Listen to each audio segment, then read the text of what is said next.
नमस्कार, आप देख रहे हैं आज तक। आपके साथ मैं हूं सईद अंसारी। स्वागत है आपका दस्तक में। बिहार में चुनाव है। चुनाव में वोट के लिए नेताओं में तनाव है और उस तनाव के बीच कश्मीर के आतंकवादियों के सवाल ने दस्तक दे दी है।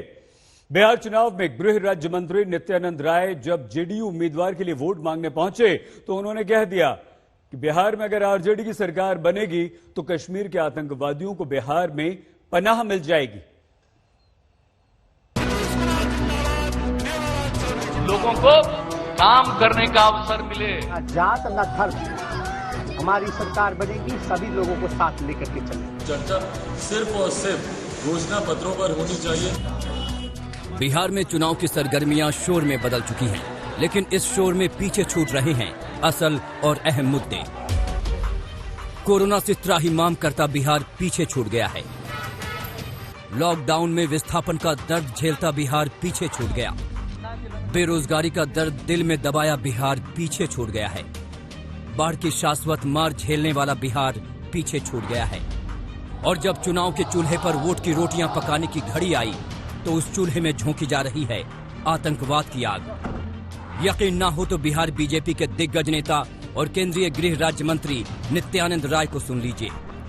जो जानेंगे बिहार में अगर सरकार आरजेडी की बनेगी तो कश्मीर से जिस आतंकवादी को हम सफाया कर रहे हो आकर बिहार का घर पर पनाह मिलेगा।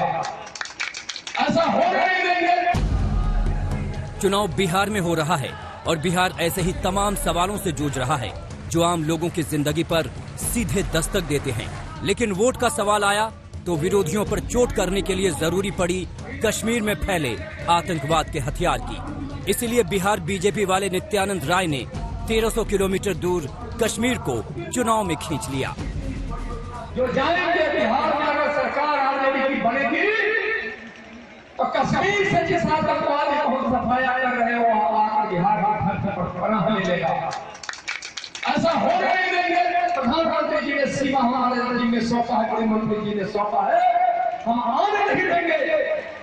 यह भी सही है, लेकिन उसका मंसूबा यही रहेगा कि वह किसी प्रकार का समझौता कर सकता है सत्ता के लोगों। नित्यानंद राय से बेहतर कौन जानता होगा कि कश्मीर में आतंक की नागफनी कैसे फैली हुई है।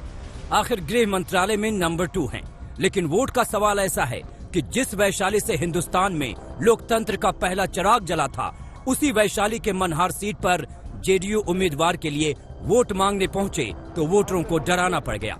आरजेडी का नाम लेकर कि वो जीते तो कश्मीर वाले आतंकवादी बिहार में पनाह लेने आ जाएंगे, जबकि माननीय गृह राज्य मंत्री जी जिस उम्मीदवार के लिए वोट मांगने गए थे वो अपनी गलतियों के लिए जनता से हाथ जोड़कर माफी मांग रहे थे। हम आपसे फिर मैं आपसे जो अधूरा काम है जो महानार में छूट गया है उसको पूरा करने के लिए एक बार फिर हमको मौका दीजिए। जो हुआ होगा, जो त्रुटि हो गई होगी, उसके लिए मैं माफी चाहता हूँ। पुनः एक बार आशीर्वाद का मैं प्रार्थी हूँ, एक बार आशीर्वाद चाहता हूँ, मैं निवेदन करता हूँ। हम आपको आगे बताएंगे कि बीजेपी नेता नित्यानंद राय के आतंकवादी वाले बयान के पीछे कौन सी राजनीतिक चाल है, लेकिन उससे पहले उनके बयान पर मचे घमासान में लेकर चलते हैं। आज राघोपुर सीट से आरजेडी नेता और लालू प्रसाद यादव के बेटे तेजस्वी यादव ने पर्चा भरा।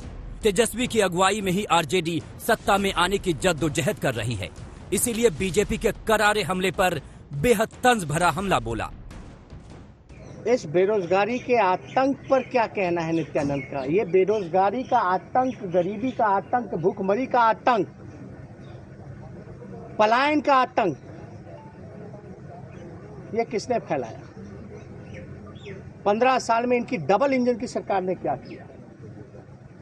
हम तो पूछना चाहते हैं, किसी एक व्यक्ति विशेष का हम नाम नहीं लेना चाहते हैं। एजेंडा से भटकाने की कोशिश कर रहे हैं, लेकिन हम एजेंडा पर ही चुनाव लड़ना चाहते हैं। ना जात ना धर्म, हमारी सरकार बनेगी, सभी लोगों को साथ लेकर के चलेंगे। बिहार में चुनाव बा और चुनाव में कश्मीर के आतंकवादी के लेके सवाल बा। काहे से चुनाव में वोट के ध्रुवीकरण करे के विचार बा, लेकिन इन सब के बीच कहीं विकास का मुद्दा पीछे ना छूट जाए। चुनाव के महाभारत में अक्सर मर्यादाएं टूटती हैं। अभी तो बिहार चुनाव ने अंगड़ाई ली है और इस अंगड़ाई में ही कश्मीर के आतंकवादियों की सियासी एंट्री करा दी गई। अब सोचिए कि जब चुनाव शबाब पर पहुंचेगा तब क्या क्या आलम हो सकते हैं। तो सांस थाम कर देखते रहिए, क्योंकि ये चुनाव उस बिहार का है जिसके वैशाली से लोकतंत्र का बयार पूरे हिंदुस्तान में चला था। रोहित सिंह के साथ सुजीत झा, पटना, आज तक। चुनाव बिहार में हो रहा है। बिहार ऐसी तमाम समस्याओं से जूझ रहा है जिन पर दस्तक देने की जरूरत है। लेकिन बात कश्मीर के आतंकवादियों तक चले गई। इसके पीछे क्या मंशा हो सकती है? क्या ये वोटों के ध्रुवीकरण की एक चाल है या कुछ और? जो जाएंगे बिहार में अगर सरकार आरजेडी की बनेगी तो कश्मीर से जिस आतंकवादी को हम सफाया कर रहे हो आकर बिहार की धरती पर पनाह ले लेगा। भारत सरकार के गृह राज्य मंत्री नित्यानंद राय ने बिहार में महागठबंधन की जीत को कश्मीर के आतंकवाद से जोड़ा, तो 5 साल पहले गृह मंत्री अमित शाह ने बिहार चुनाव में ही एक विवादित बयान दिया था। 29 अक्टूबर 2015 को तत्कालीन बीजेपी अध्यक्ष अमित शाह ने कहा था कि अगर बिहार में महागठबंधन जीता तो पाकिस्तान में पटाखे छूटेंगे। गलती से भी अगर भारतीय जनता पार्टी बिहार में हार गई तो जय पराजय तो बिहार में होगी, पटाखे पाकिस्तान में जाकर चलेंगे। आप चाहते हैं पाकिस्तान में पटाखे चले?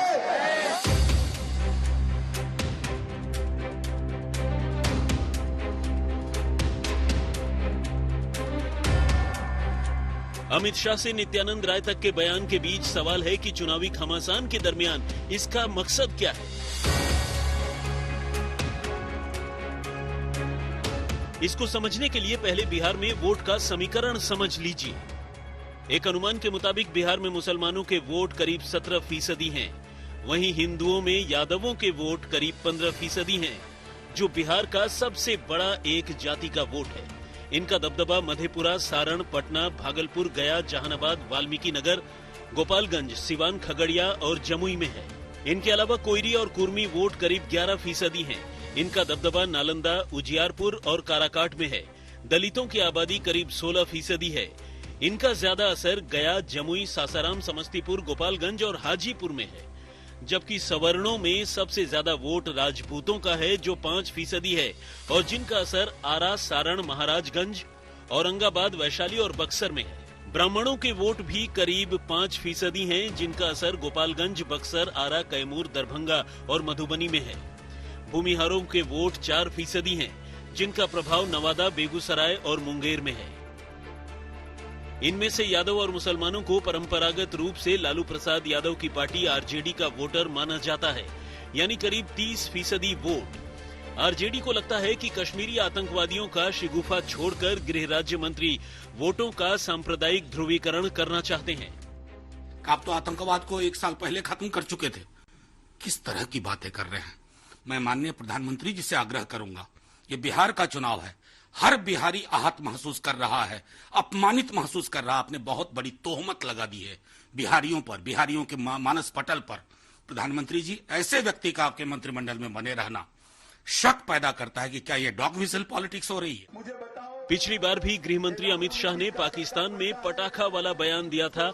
उसके बाद आरजेडी और जेडीयू ने ध्रुवीकरण वाला ही आरोप मढ़ा था। हालांकि शाह का वो बयान उनको बिहार का शहंशाह नहीं बना पाया।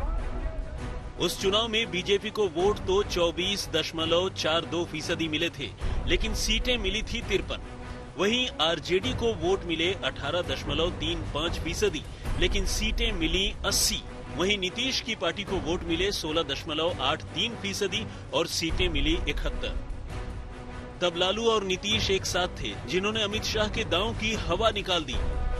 बिहार में आकर के बिहारियों को दोगला कहना, खून में खराबी कहना और हमारे रिजर्वेशन को, पिछड़े दलित कमेड़ा वर्ग के रिजर्वेशन को, ये बिल्कुल इन लोगों के मन के अंदर जो बात थी खुल गया, निकल गया है। तो खबरदार इस तरह का शब्द का इस्तेमाल किया तो। भाजपा जो एक जहर के समान है, उसके लिपटे रहने के बावजूद मेरे ऊपर कोई असर नहीं पड़ा। सांप्रदायिक एजेंडा वो नहीं चला सके बिहार में। तो लोगों को आश्वस्त हो जाना चाहिए कि जब भाजपा, जिसका विचार जहरीला है, वो अपना सांप्रदायिक एजेंडा बिहार में नहीं चला सकी, तो अब उनको किसी प्रकार की चिंता नहीं करनी चाहिए।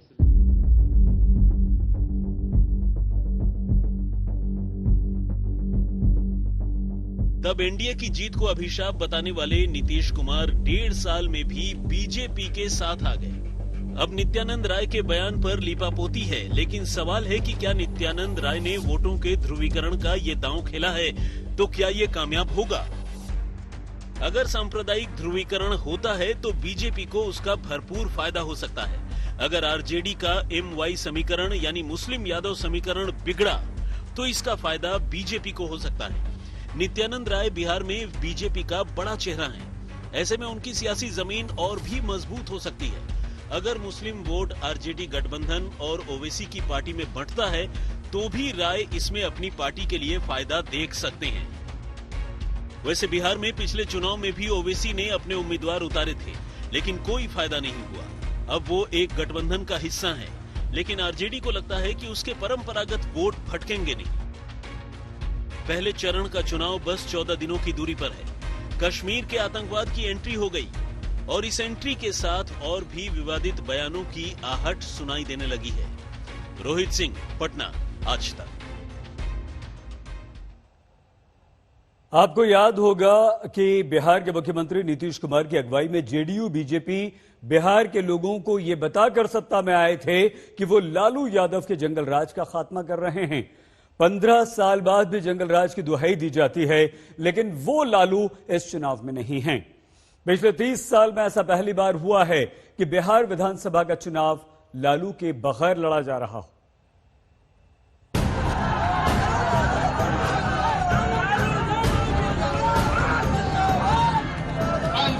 में जो लहर रहे पूरा बिहार में, वही तरह से बिहार पूरा मजबूती के साथ खड़ा हुआ। और लोग पूछा था कि भाई आप और नीतीश जी काहे इकट्ठा हुए हैं। लालू की हर चुनावी जंग का एक बड़ा हथियार उनका माई समीकरण रहा है, यानी मुस्लिम और यादव। दूसरा बड़ा हथियार धर्मनिरपेक्षता का मुद्दा रहा है। भारत का बिल्कुल बच चुकल बा, हम 300 में इकट्ठा बनी जा। पूरा बिहार में 95 जैसे तूफान बा। धान करो चितावा में मोदी गए।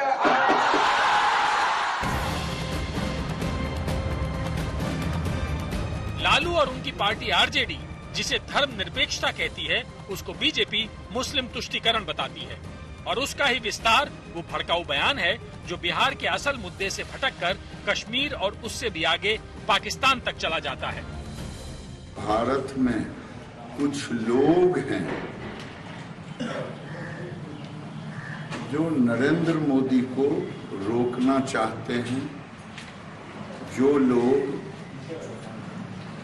पाकिस्तान परस्त हैं, कुछ लोग आतंकवाद परस्त हैं, जिनका राजनीतिक मक्का मदीना पाकिस्तान है।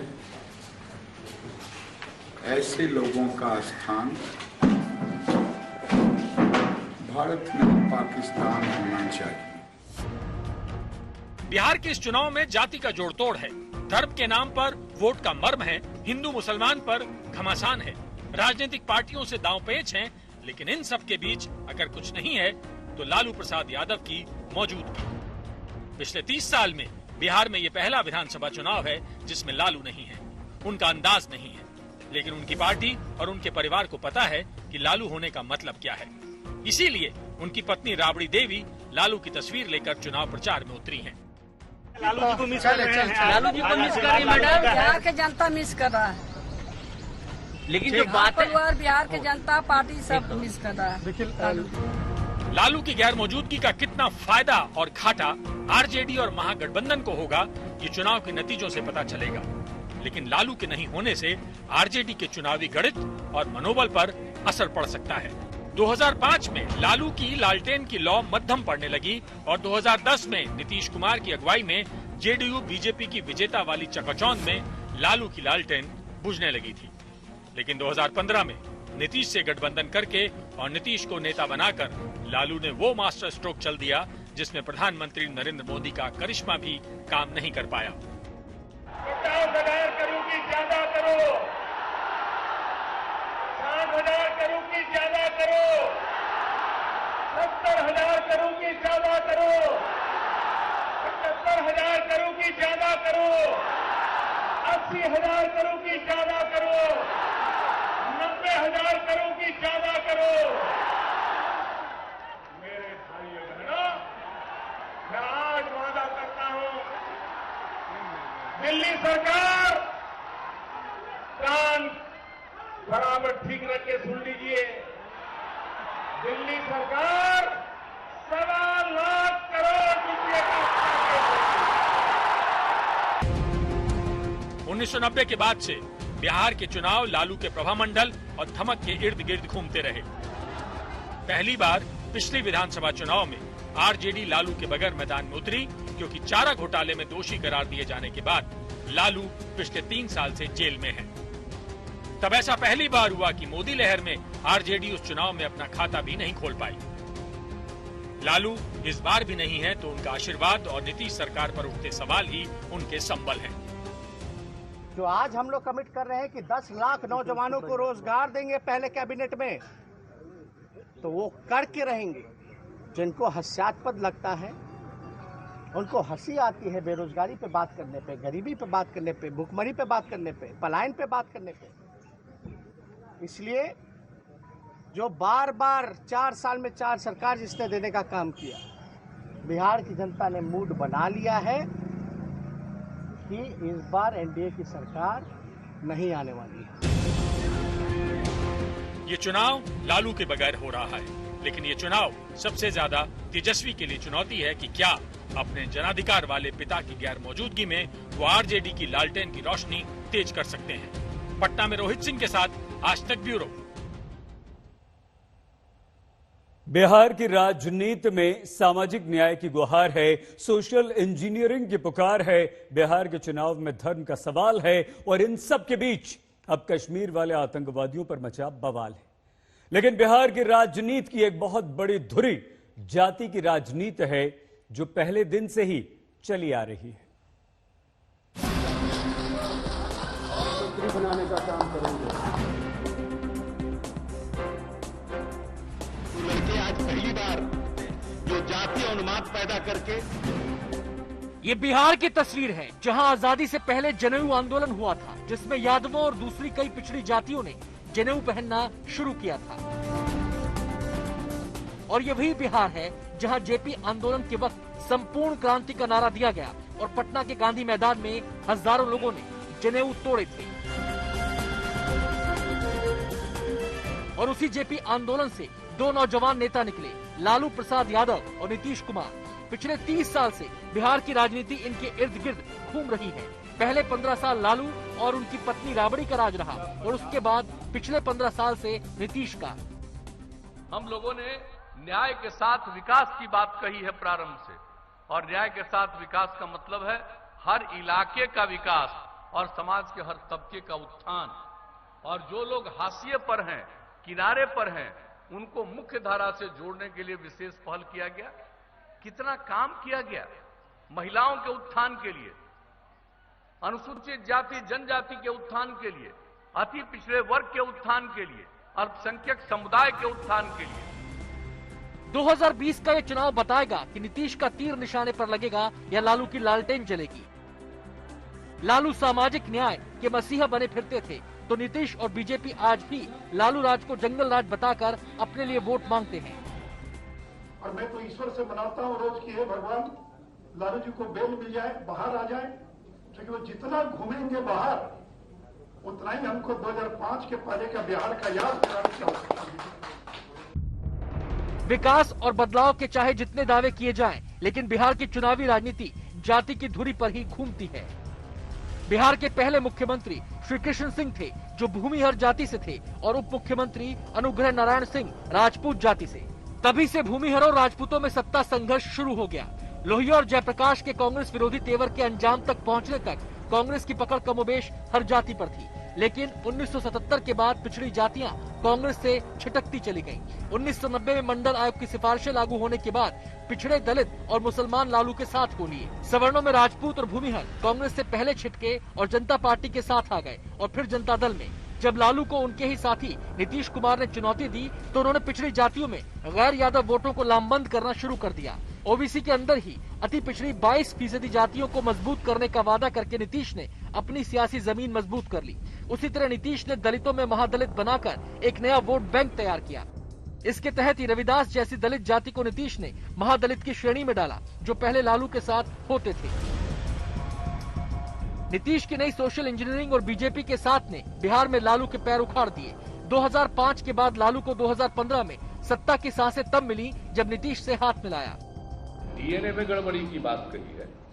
अब बिहार भर से लोग डीएनए की जांच कराने के लिए अपना सैंपल भेज रहे हैं और चुनौती दे रहे हैं कि जो बिहारियों का डीएनए है वही मेरा भी डीएनए है। कि हम लोग पूरी मजबूती के साथ खेत से लेकर खलिहान तक भारतीय जनता पार्टी को, आरएसएस को, और हम लोग अपील करते हैं सब लोगों से, कार्यकर्ताओं से, लोगों से कि सर चोट सोनार का एक चोट मारेंगे हम लोग लोहार का। बिहार में वोट का ध्रुवीकरण कभी धर्म के नाम पर नहीं हुआ। जाति के नाम पर जरूर वोट के समीकरण बनते रहे और उसका फायदा घाटा भी सियासी दलों को होता रहा। पहले विधानसभा चुनाव में बिहार विधानसभा में कुल 61 यादव उम्मीदवार जीते थे, जिनकी आबादी 15% है। 19 विधायक कोयरी जाति से जीते थे, जिनकी आबादी करीब 8% है। 16 विधायक कुर्मी जाति से जीते थे, जिनकी आबादी 4% है और जिस जाति से खुद मुख्यमंत्री नीतीश कुमार आते हैं। मुसलमानों ने 24 सीटें जीती थी, लेकिन उनकी आबादी करीब 17% है। वोट बैंक का यह रसायन बिहार की चुनावी प्रयोगशाला में बहुत काम आता है। लालू और नीतीश अपने राजनीतिक सफर में दोस्त से दुश्मन बने, फिर दुश्मन से दोस्त और फिर दोस्त से दुश्मन। इस बीच बिहार के चुनावी खेल में कई खिलाड़ी आए, लेकिन अपने अपने खेमे के कप्तान तो यही दोनों रहे। आज तक ब्यूरो। एक तरफ कश्मीर में आतंकवादियों का सफाया हो रहा है तो दूसरी तरफ उनका सवाल बिहार के चुनाव में उछाला जा रहा है। इन सब के बीच जम्मू और कश्मीर के नेता अनुच्छेद 370 से मुक्त हो ही नहीं पा रहे। पहले फारूक अब्दुल्ला ने देशद्रोही वाली बात कर दी और अब जेल से बाहर निकलते ही महबूबा मुफ्ती लोगों को भड़काने में लग गई। जो जाएंगे बिहार में अगर सरकार आरजेडी की बनेगी तो कश्मीर से जिस आतंकवादी को हम सफाया कर रहे हो आकर बिहार में पनाह ले लेगा। ऐसा हो नहीं देंगे। जिस कश्मीर को बिहार की चुनावी राजनीति में घसीट लाया गया, वहां की सियासत 14 महीने बाद भी संविधान के अनुच्छेद 370 पर अटकी हुई है। 5 अगस्त 2019 को जम्मू और कश्मीर का विभाजन हुआ और वहां से अनुच्छेद 370 हटाया गया। इसके बाद से ही वहां के तमाम बड़े नेता जेल में बंद कर दिए गए ताकि माहौल ना बदले। मंगलवार को पीडीपी प्रमुख महबूबा मुफ्ती रिहा हुई, लेकिन उनकी फितरत अनुच्छेद 370 में कैद है। मैं आज 1 साल से भी ज्यादा अरसे के बाद रिहा हुई हूँ। इस दौरान 5 अगस्त 2019 के काले दिन का काला फैसला हर पल मेरे दिल और रूह पे वार करता रहा और मुझे एहसास है कि यही कैफियत जम्मू कश्मीर के तमाम लोगों की रही होगी। हम में से कोई भी शख्स उस दिन की डाकाजनी और बेइज्जती को कतन भूल नहीं सकता। अब हम सबको इस बात का इरादा करना होगा कि जो दिल्ली दरबार ने 5 अगस्त को गैर आईनी, गैर जमहूरी, गैर कानूनी तरीके से हमसे छीन लिया, उसे वापस लेना होगा। 5 अगस्त कश्मीर में पीडीपी और नेशनल कॉन्फ्रेंस के नेताओं के सीने में शूल की तरह चुभ रहा है। महबूबा से पहले जम्मू कश्मीर के पूर्व मुख्यमंत्री फारूक अब्दुल्ला भी बिफरे थे, इस कदर कि देशद्रोही बयान दे दिया। उन्होंने आर्टिकल 370 को लेकर ये कहा कि हमें ये कबूल नहीं है और जब तक आप आर्टिकल 370 को रिस्टोर नहीं करेंगे हम रुकने वाले नहीं हैं, क्योंकि तुम्हारे पास अब ये खुला मामला हो गया है। अल्लाह करे कि उनके इस जोर से हमारे लोगों को मदद मिले और हमारा ये 370 और 35A रिस्टोर हो। अब महबूबा हो या फारूक, ये इतिहास को पुराने ढर्रे पर लाना चाहते हैं, लेकिन कश्मीर ने तय किया है कि वो अपना नया भविष्य लिखेगा। डॉक्टर फारूक अब्दुल्ला, महबूबा मुफ्ती और उमर अब्दुल्ला की जो मीटिंग हुई है, जिसमें गुपकार एजेंडे को आगे बढ़ाने पर उन्होंने चर्चा की है। ये गुपकार एजेंडा देशद्रोहियों का एजेंडा है, ये गुपकार एजेंडा पाकिस्तान का एजेंडा है। कश्मीर को आतंक मुक्त करने के लिए सरकार ने ऑपरेशन ऑल आउट शुरू किया था। कश्मीर में आतंक की बंदूकें थमने लगी, लेकिन बिहार में वोट के लिए कश्मीर में आतंक का मुद्दा उछाला जाने लगा। अशरफ वानी, श्रीनगर, आज तक। दस्तक में आज के लिए बस इतना ही। अपना बहुत ख्याल रखिएगा। देखते रहिए आज तक।